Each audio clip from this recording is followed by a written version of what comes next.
discussion of electrochemistry. We're going to talk about electrochemical cells, and specifically, we're going to talk about galvanic cells.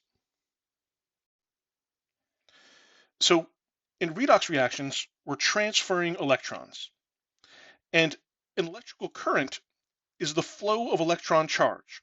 This could be electrons through a wire, or it could be ions moving through a solution.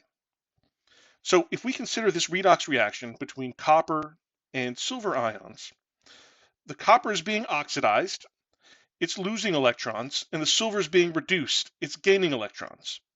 And so while the reality is a little bit more complicated, essentially electrons are being directly transferred from the copper atoms to the silver ions. And the resulting copper ions dissolve in solution, and then the silver metal gets deposited. And so what if we could actually physically separate the copper and silver? So we'd separate the two oxidation and reduction half reactions and then force the electrons to travel through a wire. Well, then that would create an electrical current, and we could use that to do work.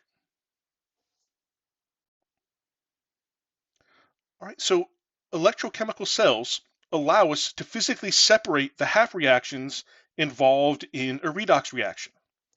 And a galvanic cell specifically is an electrochemical cell that produces an electrical current from a spontaneous reaction that we can then use to do work. And this is essentially how batteries work. Specific batteries might have different arrangements, but the fundamental concepts of how batteries work is the same as what we're going to discuss here. And so what we've done is we've physically separated the reaction of the copper forming the copper ions from the reaction of the silver ions forming the silver metal. And so in this half of the electrochemical cell, the copper is being oxidized, the copper metal is being converted into copper ions, and then in this half cell, the copper ions are being converted into silver metal. And so what's happening is as the copper is being oxidized and it's losing its electrons, those electrons are traveling through this wire into the other half cell, where then they're being used to react with the silver ions to create silver metal. And so this flow of electrons through the wire creates a current that we can use to do work. And so again, a galvanic cell involves a spontaneous reaction. So it happens without outside intervention, and the electrons travel through a wire from one half reaction to the other half reaction, and that allows us to do work. All right, so let's look at some more of the features of these electrochemical cells. So we have a strip of copper metal that's placed in a solution of copper ions. And because the copper metal is being converted into the copper ions, you can see that this strip of metal is being decomposed over time. We're losing copper metal as it's turning into ions. And then in the other half cell, we have a strip of silver. And in this half reaction, the silver ions are being converted into silver metal. And so you see the buildup of more silver metal here. And so these strips of metal in the two half reactions are called electrodes. And we give them specific names. So the electrode where the oxidation occurs is called the anode, and the electrode where the reduction occurs is called the cathode. And from these images, you can kind of get an idea of why batteries run out of juice, right? When all the copper metal gets used up, we can't continue to generate an electric current, and so, right, the battery's dead. And so if it's a non-rechargeable battery, we've got to throw it out, or if it's a rechargeable battery,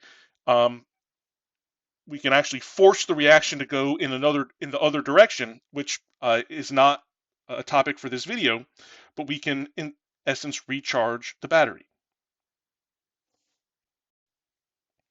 Now, I always have trouble remembering which electrode has the oxidation and which electrode has the reduction. So this is a helpful mnemonic that can help us remember that. So we have NOx, right? So NOx, the anode is where oxidation occurs. Or we have a red cat.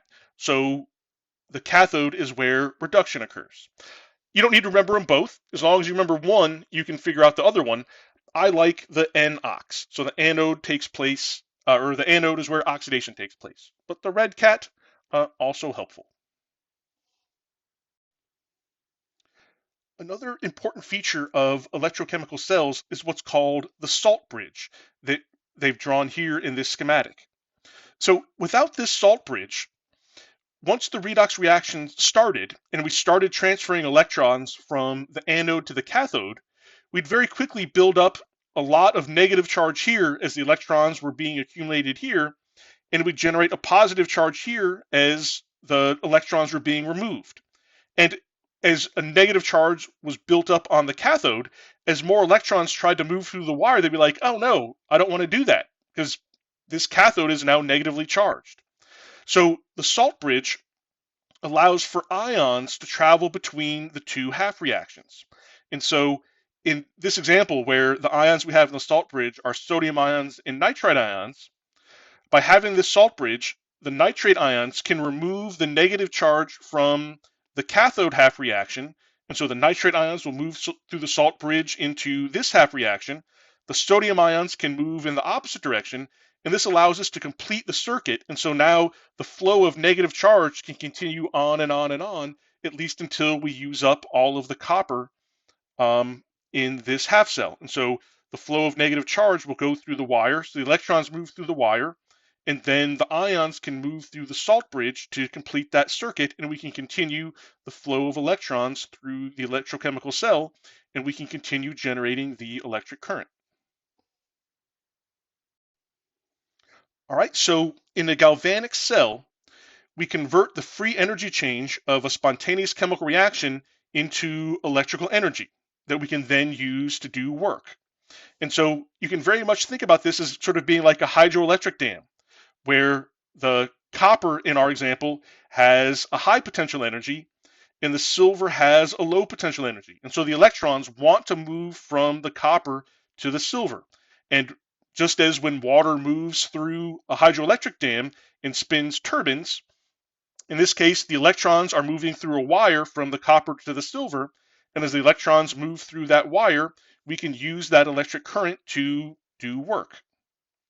And so the difference in potential energy between the anode and the cathode is called the cell potential. And we measure that in volts. And we call it E0. And this zero, or E naught, is has the same meaning as it does when we talked about enthalpy and entropy and free energy. So this means that everything is in their standard states. So the concentrations of the ions is going to be 1 molar in these half cells if we're at standard conditions.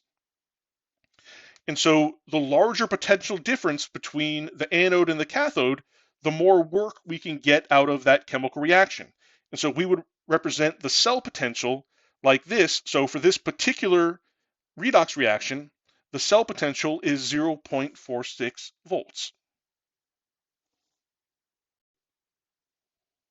All right, so this is all fantastic, but you might be asking, does this mean we can only make galvanic cells from reactions that involve a metal? And that's not the case at all. So we can use what's called an inert electrode to serve as either the cathode or the anode. And this is often platinum or graphite. And so these are things that are not easily oxidized or reduced. And so then they're not involved in the reaction. They just allow us to transfer the electrons. Okay, so just a last slide on terminology. So in this video, we've been talking about galvanic cells, and I haven't pointed it out yet, but it's been on most of the slides. Another term for a galvanic cell that you might see is a voltaic cell. And so those are just synonyms. But a galvanic or a voltaic cell uses a spontaneous chemical reaction to generate electrical energy. And so in these cases, delta G is less than 0. And so the reactions just happen naturally. As long as we connect everything up correctly, the electrons are just naturally going to flow in the direction from the anode to the cathode. We're not going to talk about it in this video, but there is the opposite type of electrochemical cell. It's called an electrolytic cell. And this doesn't produce electrical energy. Instead, we put electrical energy into a non-spontaneous reaction to make that reaction happen. And for a spontaneous reaction, the cell potential is positive. For a non-spontaneous reaction, which is the case in an electrolytic cell, the cell potential is negative. So in the next video, we'll look at how can we calculate cell potentials for different redox reactions.